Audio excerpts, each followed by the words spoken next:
Všechny ty roky, kdy dokazuješ sama sobě, ale hlavně všem okolo. Jsi skvělá, jak seš chytrá, jak seš vhodná na tuhle práci, jak si zasloužíš tenhle vztah, tohle přátelství, jak seš strašně nepostradatelná vlastně pro toho druhýho. A stejně máš ten plíživý pocit, že tě absolutně nikdo nerespektuje. Všichni by byli vlastně v pohodě, kdyby ty tam nebyla. Chlap ti stejně zahnul a máš takový pocit, že pro kamarády seš až ta nejposlednější možnost. Jestli se s něčem v tohohle seznamu, ne moc pěkného, že? Seznamu našla a vlastně respekt a takový uvědomění si sám sebe a svý vlastní hodnoty je něco, co tě provází, tak jsem moc ráda, že si klikla na tohle video. A jasně, že tu zdravím svý koťata, bobísky a kamarády, ale chtěla jsem to udělat na úrovni.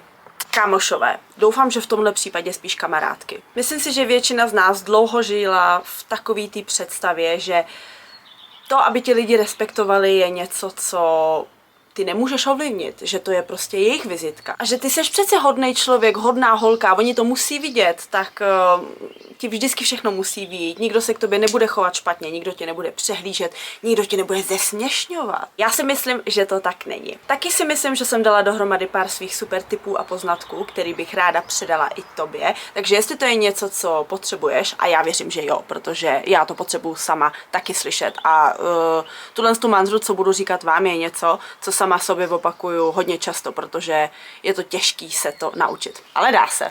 Jedem. Pilíř a zároveň i lež číslo 1, od který bych se ráda odpíchla. Respekt není zasloužený, respekt není vždycky samozřejmý. Respekt ale zároveň není vykřičený. Nemůžeš si ho vybrečet, nemůžeš si ho vydupat a nemůžeš si ho vnutit. Tady moc nesouhlasím s takovýma těma typama, že může to pomoct, ale podle mě respekt nemá ani moc co dělat s body language, alias gestikulací, řečí těla. Prostě když někam nakráčíš a budeš si myslet, že ti ta místnost patří, může ti to pomoct, ale respekt ti to nezíská. Zároveň silná body language a takový to pozitivní vyzařování. Vyřadili tě ze Survivora, klid, Terko, klid. Může naší mysli dopomoct k tomu se cítit tak, jak bychom se cítit měli. Lidi to totiž z tebe podvědomě vycítí. Prostě je to vždycky tak. Dokážem to všichni navzájem ze sebe vyčenichat. Všechny holky tady byly jednou zblázněny do takového toho sebevědomého a nedostupného emocionálně týpka, že jo. Všechny holky jsme taky obdivovali takovou tu starší sestřenici, co vždycky všude nakráčela a tvářila se, že jí patří svět. Ruku na srdce, patřil té sestřenici svět a byl ten týpek opravdu tak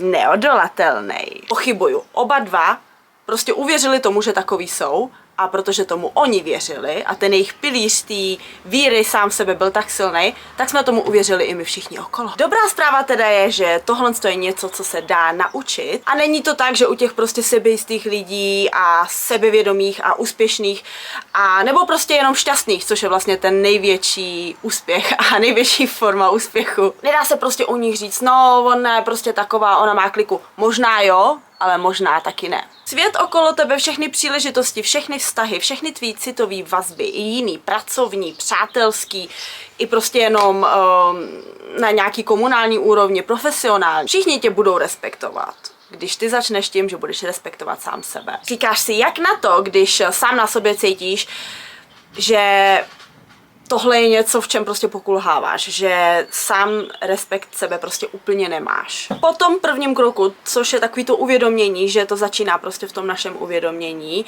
a to, že s tím ti prostě nepomůže to, že budeš stát prostě jako paša někde na pasece a tvářit se sebejistě. Ale to hlavní, to, že ty tomu věříš a to, že ty v sebe věříš. Potom následují teda tipy a triky. Můj oblíbený je drž slovo, který sám sobě slíbíš. Všichni si strašně vážíme toho kamaráda nebo příbuznýho, u kterého víme, že vždycky drží slovo. Řekne, že vás vyzvedne v 7, bude tam v 6:58. Řekne, že přijde, víte 100%.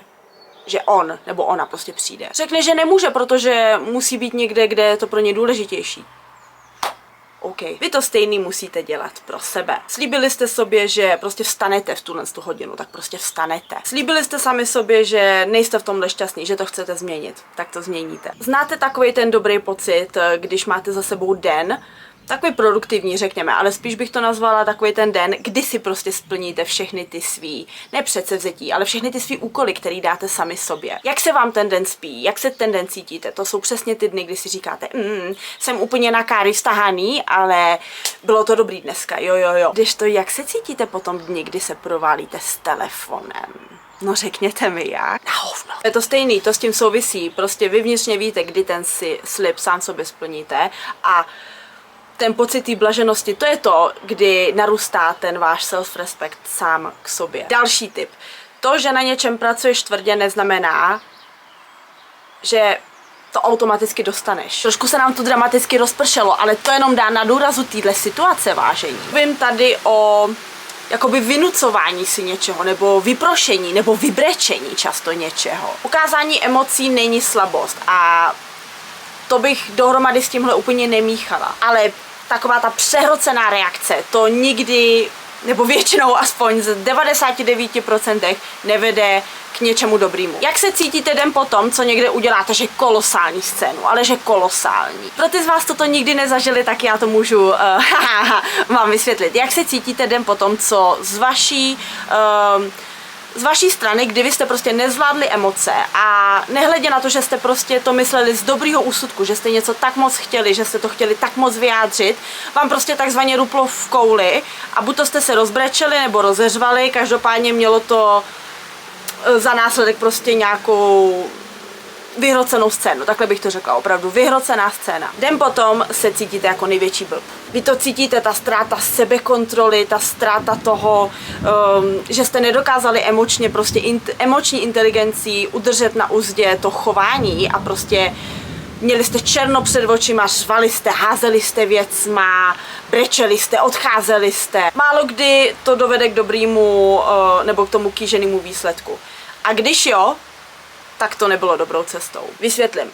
Řekněme to na příkladu. Týpek vám řekne, nebo týpek, přítel, vám řekne, že vás opouští, nebo se dozvíte, že vás podved. Co uděláte?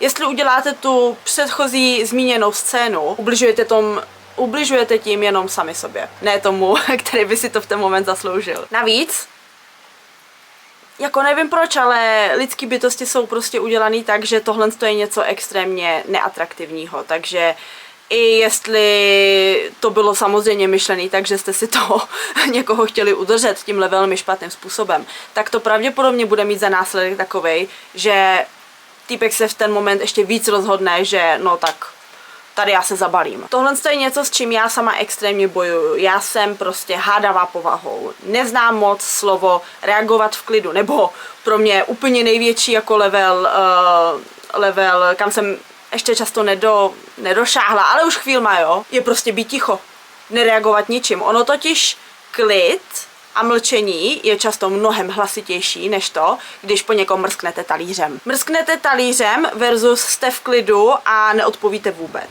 Mrsknutí talířem vás totálně znemožní, vyčerpá, vy to budete cítit na sobě, to emoční i fyzické vyčerpání. Bude vám z toho špatně, bude vám z toho trapně druhý den. Věřte mi, že bude. Typka nebo kohokoliv, s kým teď jako interaktujete, to úplně přesvědčí v tom, že s váma nechce nic mít. Že tohle je prostě úplně out of control, takzvaně, mimo kontrolu a že vy prostě nemáte všech pět pohromadě. Reakce klidná, či nejlíp úplně žádná, je to, že vy se uklidníte, vy si v hlavě srovnáte v klidu myšlenky. Dáte si pár sekund prostě času a klidu, který jednak strašně potřebuje vaše osobnost a strašně potřebuje váš charakter na to, abyste to zvládli v ten moment ustát co nejlíp možná pro vás, ne pro toho druhého, čert hovem, ale pro vás. Paradox ale je i to, že i ten, co vám ublížil, ten, co vám způsobil tuhle reakci, bude tak v šoku tím, že vy jste v klidu, že si řekne, a do prkínka, to jsem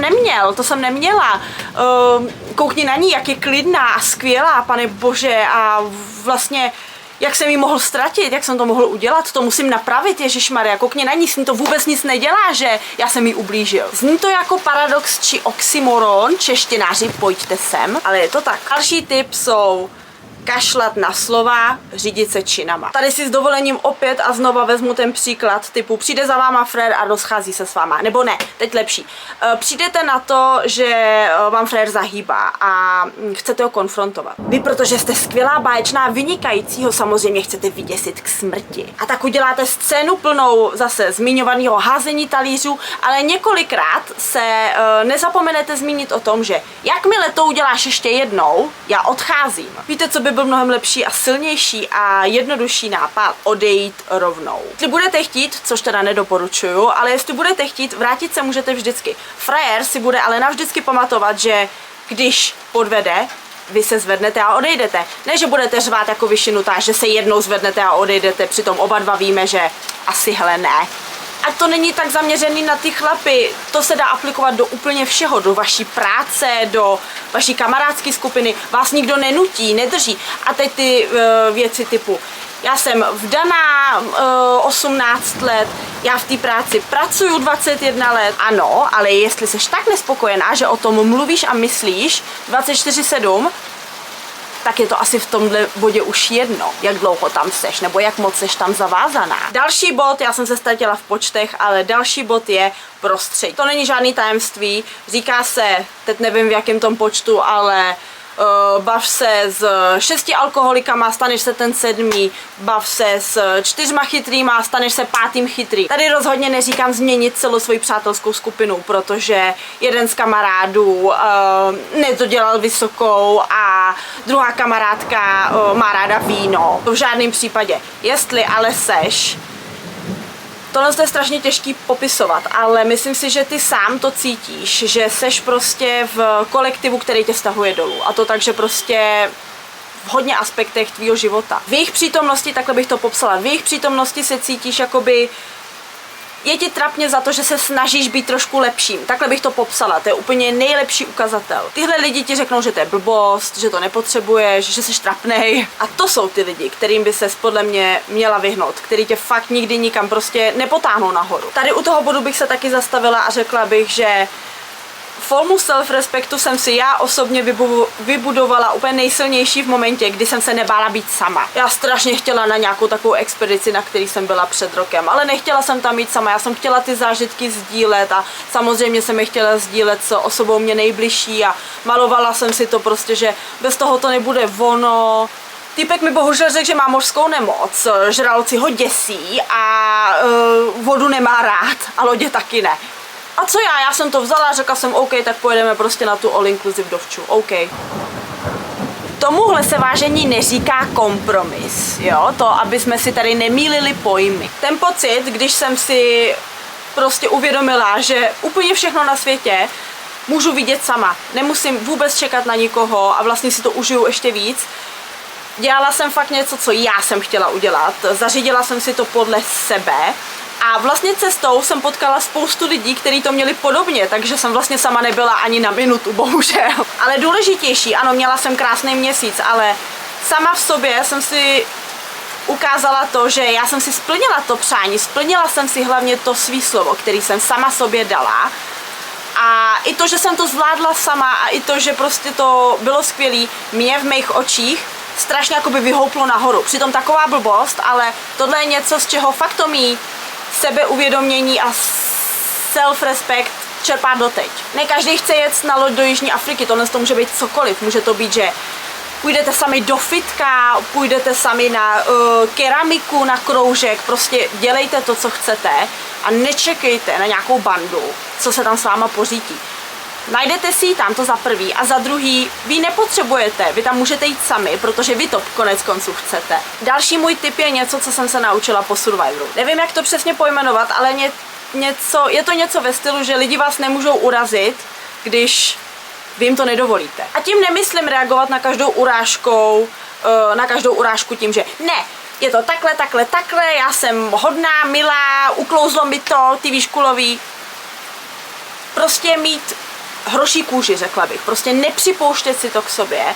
A tyhle ty jedovatý poznámky nejsou jenom po návratu z reality show. Tyhle ty jedovatý poznámky jsou bohužel v každodenním životě vlastně většiny z nás. A můžu vám říct, že nejsilnější moment je ten, když vy si uvědomíte, že vás to nemůže zasáhnout. Nemůže. Když tomu nedáte tu šanci vás to zasáhnout. Nějaký můžou být hnusný a rozhodně zvládnou rejpat zrovna v tom bohužel pro vás citlivém místě. Jestli je v té urážce jenom zrničko pochybnosti i ve vás samotných, tak to je přesně to místo, kde se to láme. A to jsou ty místa, kde vás to bolí, nebo mě. Je v pohodě si to uvědomit, je v pohodě si říct, že jo, tohle je mý slabý místo, ale to budu řešit sám se sebou, ne s tebou, který ho v mém případě neznám vůbec, nebo v tom běžném životě, který ho třeba nechci tolik znát, prostě je to moje věc a ty táhni. To neřekneš ale myslíš si to. Nenechte se vtáhnout prostě do hádek, protože tím v mých očích by to ty lidi vlastně pasovalo na vítěze, protože oni správně zamířili na vaše slabý místečko, který jako hadi prostě dokázali rozpoznat. Vy ale můžete být ještě větší hadi v tom, že jim vezmete totálně vítr z plachet a nezareagujete na to, i když obě dvě strany, vy i oni ví, že to je to vaše slabý místo, ta vaše slabina. To, kde prostě už jste fakt takhle blízko k tomu to ztratit a zhádat se do krve. Nereagovat. Je vám to burst. Je vám to burst. Vnitřně bublejte si, jak chcete. Běžte ven, pražte do něčeho, ale hlavně, ať vás ten někdo nevidí a hlavně to nikdy nepřiznejte. Prostě říká se tomu taky kill them with kindness, alias zabij je svojí milostí. Prostě fakt. To je na sere. Jestli jste takový povahy jako já, alias vnětlivý, tak můžu vám říct, že jestli chcete nasrat, jakože chcete, já vím, že jo, jestli jste mý povahy, tak je nasrat chcete. Věřte mi, že nic je nenasere víc. Hele, to, že na ně budete řvát zpátky, až tolik nenasere. Ale to, že budete v klidu, navenek aspoň, budete se snažit, třeba se tomu ještě jako tak uchychtnete, nebo řeknete nějaký forek, nebo nereagujete vůbec, to je dorazí, vážení, to je dorazí. Ne to, že vy se rozeřvete prostě na lesy, to ne. Respekt je taky uvědomění si, že přijmete se takový, jaký jste. To, že já jsem teď popisovala, třeba já to dám zas na egohonilský příkladu na sobě, protože vidíte tu někoho. Já jsem se přijmula, já vím, že jsem vznětlivá, hádavá, urážlivá, netrpělivá, nedočkavá, já to všechno vím. A přijmula jsem se s tím, jaká jsem. Jsem si vědomá svých silných stránek, který se snažím dát do popředí, ale to neznamená, že jsem jako arrogantně slepá vůči těm svým slabším stránkám. Respekt neznamená být arrogantní, neznamená být domýšlivý, neznamená být namyšlený. Dám to zase na mém příkladu. To, že jsem spadla ze zipliny, já se omlouvám, ale prostě chápem se, já to musím dát na nějakým jako pořádným příkladě. To, že jsem spadla ze zipliny, rozhodně ukázalo nějaký mý slabý stránky. Protože já sama sebe respektuju, neznamená, že budu tvrdit, že já jsem nejsilnější, já mám největší sílu v rukou, já mám jako natrénováno. Zároveň to ale neznamená, že budu říkat, že jsem nemožná, slabá, neschopná, nepřipravená, neměla jsem se tam hlásit, stydím se. Znamená to, že to přijmeš, ale neschodíš se a jdeš dál, to je to nejdůležitější. To, že najednou budete vydobývat respekt sám k sobě a takovýto správní chování může odradit určitý typ lidí. To je účel, necháme je jít. To znamená, že se smetí vyprovodí samo. Nebudeme po něm běhat a říct, že já už se uklidním, já už toho nebudu chtít tolik. Já se omlouvám, ještě ve finále se vy omluvíte. Leda prd. Další věc, neméně důležitá. Nemůžete zachránit nikoho jiného předtím, než vy budete sami v pořádku. V letadle nejdřív nasazujete kyslíkovou masku sami sobě, až potom pomáháte ostatním. V nemocnici to stejný, zachraňujete, ale vaše bezpečnost je pro vás vždycky na prvním místě. Je to v protokolech a bezpečnostních postupech. Tak proč, když to aplikujete ve svém osobním životě, mělo ve vás zbouzet pocit viny, pocit to bych neměla, pocit já se pro ostatní rozdám, ale na sebe se vyprdnu. Teď budu mluvit třeba na mámy. Vždycky vás napadne, aby ten můj Lojza měl hezký talíř, že jo, s obědem, aby tam bylo něco zeleného, aby tam byl protein, aby to bylo hezký, zdravý, ta zelenina. A vy jste v pohodě s tím, že se žvejkáte prostě nevím, prošlou mysli tyčinku, 4 kafe, abyste ten den přežili a večer si dáte cígo a skleničku. Dávejte stejný respekt a lásku, jakou dáváte do všech, jako dáváte do svých dětí, do svého manžela, do svých klientů, pacientů, do svých kamarádů, do svých manželů, přítelů, dávejte ji i do sebe, protože říct, že si to zasloužíte, to je málo. To je málo, to já neřeknu. Už jsem se o tom bavila, ale nezanedbávat se, prostě ano. Každý máme pár dní v měsíci, kdy vypadáme, teď se tomu říká Adam Sandler, prostě, že máte na sobě vytáhaný tričko po tátovi a trenýrky prostě od chlapa a každou ponožku jinou, vlasy nemytý 2 týdny, ale to je výjimka, ne vaše pravidlo. To není tak, jak vás znají prostě všichni ostatní. To je další známka respektu a toho, že když ho k sobě máte, tak takhle prostě často nevypadáte.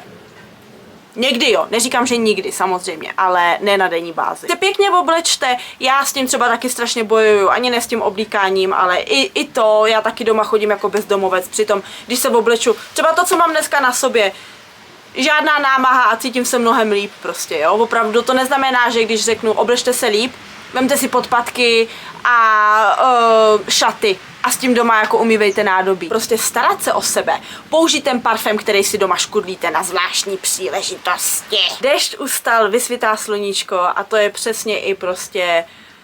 To je další věc, to se mi úplně tak hodí do toho vidíska, pána boha. Týmu nám byly do cesty daný jiný překážky, o tom jako nic. Nějaký jsou rozhodně, to se zase nepopírá, prostě nějaký jsou fakt těžší, jako objektivně daní. Nějaký jsou lehčí, ale ve finále v těch očích toho každého z nás to prostě furt překážka je. Nedovolme, aby tyhle ty překážky prostě zastíňovaly.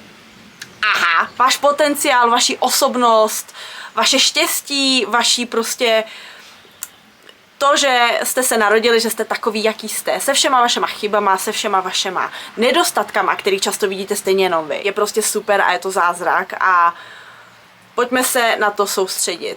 To, o čem jsem tady teď mluvila, to neznamená, že z vás bude sobecká prostě zlá mrcha, co se nezajímá o nic jiného, než o to, aby si večer dal masku na obličej. To takhle vůbec není a uvidí to v tom jenom lidi, co mají prostě problém s tím se o sebe starat, ale je to o tom prostě vidět to dobrý na tom světě, vidět to dobrý na každodenním životě. To totiž, jak už spadá do tématu, prostě spadá do toho udržovat si tu svoji lajnu důstojnosti, respektu a vážení si, který pak přijde od ostatních vzhledem k vám, ale to nejdůležitější, vy si budete vážit sami sebe, což vztah, říká se, že nejsložitější vztah je ten dcera-matka.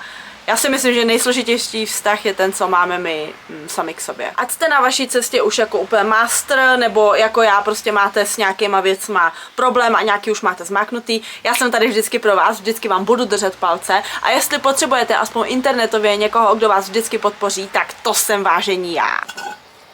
Za zvuků bouře se s váma rozloučím. Doufám, že se vám tohle video líbilo. Doufám, že se vám líbí celkově ta nová jako rubrika videí, který se budu snažit zapojovat, protože chtěla bych tu říct, že není to proto, nevydávám je, protože si myslím, že jsem nějak chytrá a oduševnělá. Dávám to jenom proto, že jsem prostě byla v hodně situacích, kde jsem si měla nebo mohla už ověřit spoustu z těch teorií, o kterých jsem tady mluvila a radím vám tady, nebo sdílím s váma to, co si myslím, že vám může jenom pomoct. Ne nic prostě, u čeho bych si nebyla 100% jistá, že by vás to mohlo nějak benefitovat. Zároveň to taky neznamená, že já mám všechno úplně tak, jak má být. Já mám svý prostě stíny, se kterými pracuji, stejně tak, jako vy máte ty svý, tak já mám i ty svý a tohle to rozhodně nemá znít jako video, že Terka mentálně vyzrálý guru, která nemá problémy vůbec s ničím, jo, to zase teda přibrzděte. Ale chtěla bych, aby to vyznělo jako Terka, která už si pár situací prožila, u pár z nich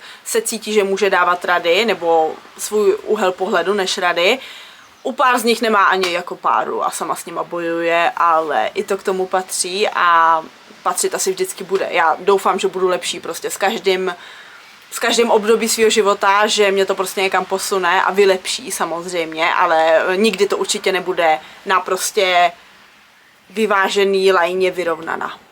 A to je v pořádku. No nic, vážení, vážené, mějte se krásně. Dejte mi vidět, co vy na to a na ten typ videí říkáte. Já je mám moc ráda, mě to jednak baví natáčet, ale hlavně mě to pak i baví si jako sama sobě dokazovat a poslouchat, takže i tím to vždycky zakončím a zakončím to taky dneska. I kdyby to byla jenom jedna duše, který to dneska pomohlo, tak to mělo smysl a význam. Já se na vás budu těšit moc u dalšího videjka zase za pár dní. Do té doby se mějte krásně, báječně, co možná nejlíp. Posílám velkou pusu, obětí, high five či plasáka, je to jedno a uvidíme se zase příště. Tak ahoj.